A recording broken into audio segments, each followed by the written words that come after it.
नमस्कार दोस्तों, स्वागत है प्रेरक कहानियाँ में एक नई कहानी के साथ। भाभी सुनिए, अगले महीने की 25 तारीख को श्रुति की शादी तय हो गई है। आपको तो कम से कम 10 दिन पहले आना पड़ेगा। घर में इतना काम होगा, हलवाई से लेकर मेहमानों के कमरों की व्यवस्था सब आपको ही तो देखनी है। मैं तो अपनी बेटी के साथ रस्मों रिवाजों में बिज़ी रहूँगी। मेरे पास तो सांस लेने की फुर्सत नहीं होगी, इसलिए आप आकर घर संभाल लेना।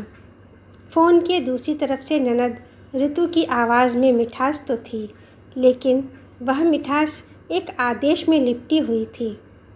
जी दीदी, मैं कोशिश करूँगी कि समय से पहले पहुँच जाऊँ, मीना ने बेहद शांत स्वर में जवाब दिया और फ़ोन काट दिया। फ़ोन को मेज़ पर रखकर मीना वहीं सोफ़े पर बैठ गई। बाहर हल्की हल्की बारिश हो रही थी और मिट्टी की सोंधी महक कमरे में आ रही थी, लेकिन मीना का मन किसी और ही उधेड़-बुन में उलझा था। ऋतु दीदी का यह बुलावा कोई प्यार या अपनेपन का बुलावा नहीं था। यह बात मीना अच्छी तरह जानती थी। यह पहली बार नहीं था जब किसी पारिवारिक आयोजन में मीना को सिर्फ काम संभालने के लिए बुलाया गया हो। जब भी ऋतु दीदी के घर कोई पूजा, पार्टी या कार्यक्रम होता, मीना को सबसे पहले याद किया जाता, लेकिन जब सम्मान देने की बारी आती तो मीना को हमेशा सबसे पीछे खड़ा कर दिया जाता। मीना के पति सुधीर एक साधारण स्कूल में शिक्षक थे। उनका वेतन बहुत ज़्यादा नहीं थे, लेकिन उनकी ईमानदारी और उनके उसूल उनकी सबसे बड़ी पूंजी थे। सुधीर कभी किसी के आगे नहीं झुके और अपनी सीमित आय में भी उन्होंने अपने परिवार को हर संभव खुशी देने की कोशिश की थी। मीना भी बिल्कुल अपने पति जैसी ही थी। उसे सादगी पसंद थी और दिखावे से सख्त नफरत थी। जो रूखा सूखा भगवान ने दिया था, उसी में वह संतुष्ट थी। दूसरी तरफ सुधीर की बहन ऋतु की शादी एक बहुत बड़े ठेकेदार से हुई थी। उनका घर किसी महल से कम नहीं था। गाड़ियाँ, नौकर चाकर, महंगे गहने और डिज़ाइनर साड़ियाँ ऋतु की ज़िंदगी का आम हिस्सा थे। शायद इसी अथाह पैसे ने ऋतु के स्वभाव में एक अजीब सा अहंकार भर दिया था। उसे लगता था कि पैसे के आगे हर कोई झुकता है। सुधीर और ऋतु की माँ सावित्री देवी मीना और सुधीर के साथ ही रहती थी, लेकिन उनका सारा मोह अपनी अमीर बेटी ऋतु के लिए ही छलकता था। मीना दिन रात अपनी सास की सेवा करती, लेकिन सावित्री देवी हमेशा ऋतु की हैसियत और उसके घर के सुखों का ही गुणगान करती रहती। शादी के दिन नज़दीक आ रहे थे। मीना, सुधीर और सावित्री देवी ऋतु के घर पहुंच गए। घर को किसी शाही महल की तरह सजाया गया था। चारों तरफ रोशनी, फूलों की महक और रिश्तेदारों की भीड़ थी। मीना ने जैसे ही घर में कदम रखा, ऋतु ने रस्म अदायगी के तौर पर गले लगाया और अगले ही पल उसे रसोई और स्टोर रूम की चाबियां थमा दी। भाभी, पीछे हलवाई आ गए हैं, ज़रा देख लीजिए कि उन्हें क्या क्या चाहिए।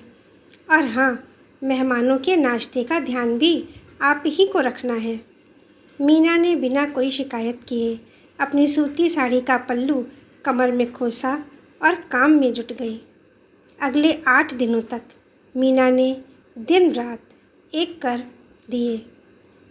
सुबह 5 बजे उठकर मेहमानों के लिए चाय बनवाना, नाश्ते की प्लेटें लगवाना, दोपहर के खाने का हिसाब रखना और रात को सबके सो जाने के बाद रसोई समेटना, यही मीना की दिनचर्या बन गई थी। ऋतु के साथ साथ सावित्री देवी भी बेटी के दी महंगे सिल्क और कांजीवरम की साड़ियाँ पहनकर सोफे पर बैठकर रिश्तेदारों के साथ गप्पे मारती और उसकी हैसियत का प्रदर्शन करती।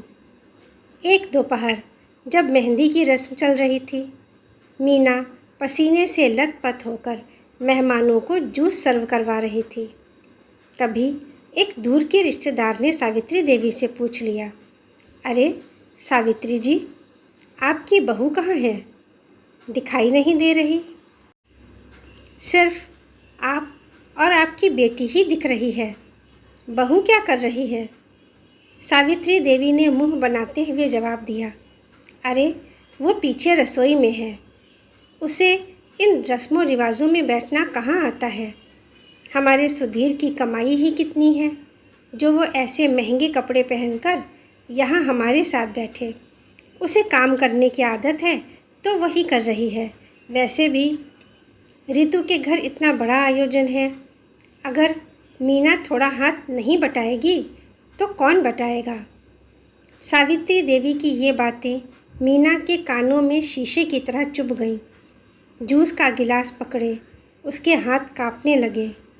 उसने अपनी सास को कभी पलटकर जवाब नहीं दिया था, लेकिन आज उसके आत्मसम्मान को गहरी ठेस लगी थी। उसे दुख इस बात का नहीं था कि वह काम कर रही है, बल्कि इस बात का था कि उसके अपने ही परिवार में उसकी मेहनत की कीमत सिर्फ उसकी कम हैसियत से आंकी जा रही थी। सुधीर भी कुछ दूरी पर खड़ा यह सब देख और सुन रहा था। वह चुपचाप मीना के पास आया। उसने देखा कि उसकी पत्नी का चेहरा पसीने और थकान से पीला पड़ गया है, लेकिन उसकी आंखों में आंसुओं की जगह एक गहरा दर्द है। सुधीर ने मीना के हाथ से जूस की ट्रे ले ली और उसे एक तरफ रख दिया। तुम जाओ कमरे में, नहाकर तैयार हो जाओ। बहुत काम कर लिया तुमने। आज शाम को संगीत है तो तुम भी उसमें शामिल होगी, सुधीर ने दृढ़ता से कहा। मीना ने सुधीर की आंखों में देखा। वहाँ अपनी पत्नी के लिए अथाह सम्मान था। मीना चुपचाप कमरे में चली गई। शाम को जब संगीत का कार्यक्रम शुरू हुआ तो रितु और उसके ससुराल वाले हीरे जवाहरात से लदे हुए थे। तभी मीना हॉल में आई। उसने अपनी शादी की पुरानी लाल रंग की रेशमी साड़ी पहनी थी, जो भले ही महंगी नहीं थी, लेकिन मीना के चेहरे की गरिमा उसे अनमोल बना रही थी। रितु ने जब मीना को वहाँ आते देखा तो उसके माथे पर सिलवटें पड़ गईं। उसने तुरंत पास आकर कहा, अरे भाभी, आप यहाँ क्या कर रही हैं? पीछे मेहमानों का खाना शुरू होने वाला है। जाइए, यहाँ हलवाइयों को देखिए। अगर खाने में कोई कमी रह गई तो मेरी बहुत बेइज्जती होगी। मीना इस बार नहीं हिली। उसने रितु की आंखों में सीधा देखा और बेहद शांत लेकिन मजबूत आवाज़ में कहा, दीदी, खाने की व्यवस्था के लिए आपने लाखों रुपए देकर कैटरर्स बुलाए हैं। वे अपना काम बहुत अच्छे से कर रहे हैं। मैं श्रुति की मामी हूँ, कोई कैटरिंग मैनेजर या नौकरानी नहीं। पिछले 8 दिनों से मैंने एक बड़ी बहन और भाभी होने का हर फर्ज़ निभाया, लेकिन आज मेरी भांजी का संगीत है। मैं आज सिर्फ इस परिवार की सदस्य बनकर यहाँ रहूँगी। रितु अवाक रह गई। उसने मीना को कभी इस तरह बोलते नहीं देखा था। सावित्री देवी भी पास खड़ी रहकर सब सुन रही थी। उन्होंने आंखें तरेरते हुए कहा, ये क्या तरीका है मीना बात करने का? घर का काम नहीं करोगी तो क्या करोगी? इस बार सुधीर आगे आया। उसने अपनी माँ से कहा, माँ, मीना ने बिल्कुल सही कहा। वह यहाँ एक मेहमान और श्रुति की मामी बनकर आई है। अगर रितु दीदी के पास इतना पैसा है तो वे 10 नौकर और रख सकती हैं। मेरी पत्नी ने अपने हिस्से का प्यार और काम दोनों दे दिया है, लेकिन अगर बदले में उसे सिर्फ अपमान मिलेगा तो वह अब रसोई में एक कदम भी नहीं रखेगी। हॉल में हल्का सा सन्नाटा छा गया। रितु का अहंकार एक झटके में चकनाचूर हो गया था। उसे एहसास हो गया था कि उसने अपनी दौलत के घमंड में उस भाभी का अपमान किया है जिसने बिना किसी स्वार्थ के उसके घर का इतना बड़ा काम संभाला था। सावित्री देवी भी अपने बेटे के कड़े तेवर देखकर चुप रह गईं। अगले दिन श्रुति की शादी बहुत अच्छे से संपन्न हो गई। मीना ने शादी में हर रस्म को पूरे हक से निभाया। सुधीर भी उसका साथ देने के लिए हर जगह खड़ा रहा। उसने साबित कर दिया था कि सम्मान पैसों से नहीं बल्कि स्वाभिमान से आता है। सभी रिश्तेदार और मेहमान मीना की तारीफ़ कर रहे थे। रितु की एक सहेली ने तो यहाँ तक कहा कि रितु, तुम भाग्यशाली हो जो तुम्हारे भाई भाभी आगे बढ़कर सब संभाल रहे हैं, वरना तो शादी के बाद बहनों को कौन पूछता है।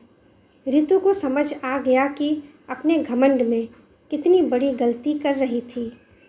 जब विदाई का समय आया तो रितु ने मीना के पास आकर धीरे से कहा, मुझे माफ़ कर देना भाभी, पैसे के गुरूर में मैं रिश्तों की कद्र भूल गई थी।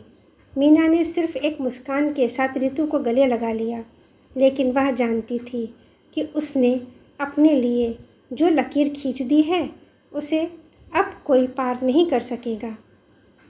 तो दोस्तों, कहानी कैसी लगी? पसंद आई है तो लाइक कर दें, शेयर करें, कमेंट में अपने सुझाव अवश्य लिखें। नए हैं तो चैनल को सब्सक्राइब कर लें। धन्यवाद।